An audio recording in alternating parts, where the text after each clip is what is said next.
This is your WW3 news of Wednesday night. Now, Hollywood, throughout years, when it comes to films, they're dedicated to catastrophes on the world, collapse of civilization, due to various causes, which I define them as mass casualty events, which could be nuclear war, pandemic, civil uprise, economical collapse, and so on, which is a domino effect on our society. Each piece falls, ends up in chaos. And Hollywood, in various aspects, they showed you a possible scenario, the world after a certain event. And it's very interesting to know, many years ago, the US government, with their so-called scientific think tanks, for an event, an MP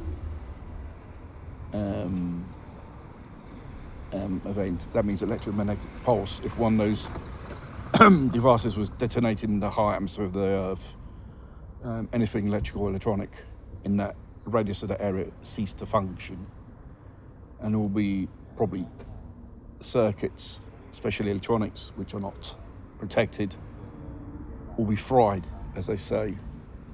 And also, we depend on technology and electricity in our society. And when that begins to stop generating or supplying to our homes, piece by piece, of society will break down and just lead to panic total. And one of the, whatever event it is, mass casualty event, which claims victims equally as the event itself, which caused it, is panic and chaos.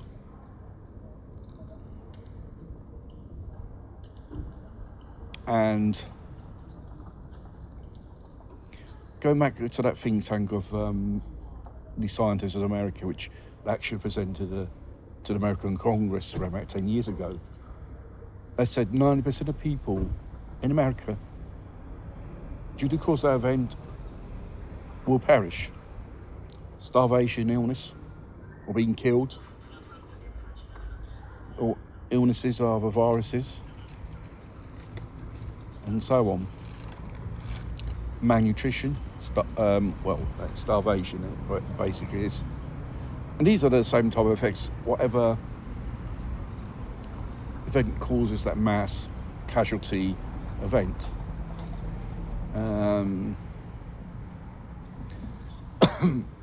Only the fit shall survive, the strongest. The weak will perish. It's the law of the jungle.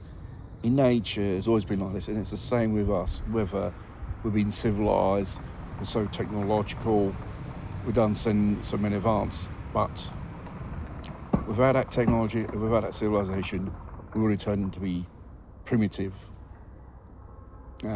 Slowly going back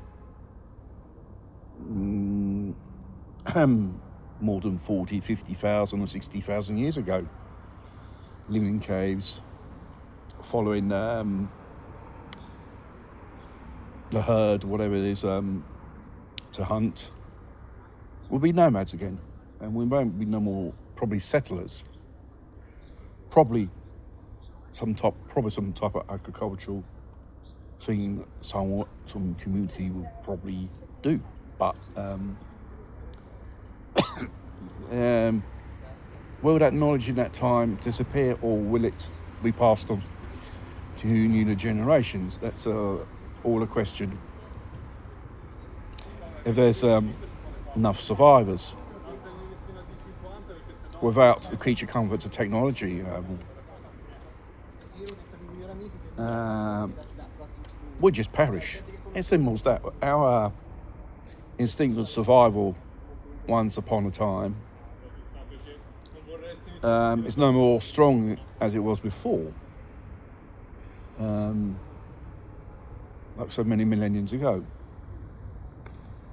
And this could be our doom at the end of the day.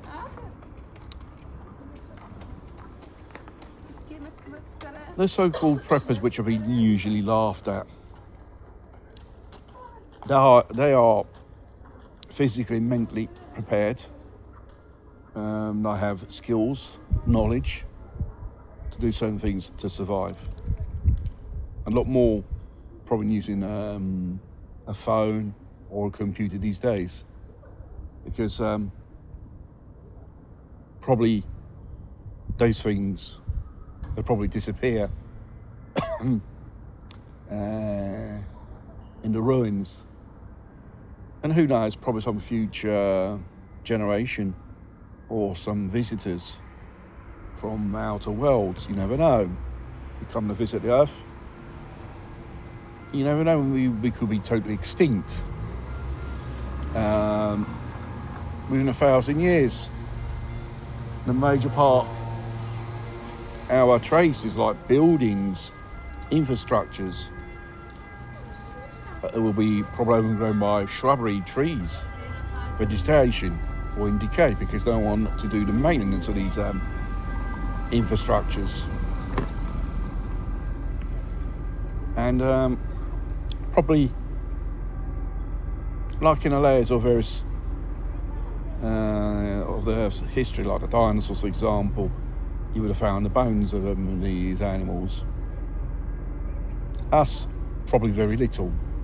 Probably a layer of carbon, which demonstrates humanity had the technology of using a form of type of fuels. And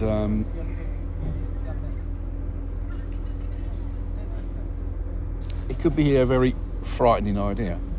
Returning back to the preppers, like I said, they are people, very prepared people. The stereotypes are these are waiting for doomsday, waiting for the world to end. I think some say they're a lot more psychologically prepared to face a certain event than we do, which we depend on electricity, technology, fast foods and all that stuff. We depend on third parties. We do not depend on our own efforts. This is a problem. And if you know how to be more autonomous, it's more better your so-called percentage of survival as well. Only the strongest survive in these situations. The weak will perish. And obviously, whatever event caused the destruction of the society as we know, if it will remain someone or humanity will be totally extinct due to an event of a mass casualties, which will totally wipe us out. You never know, like the dinosaurs.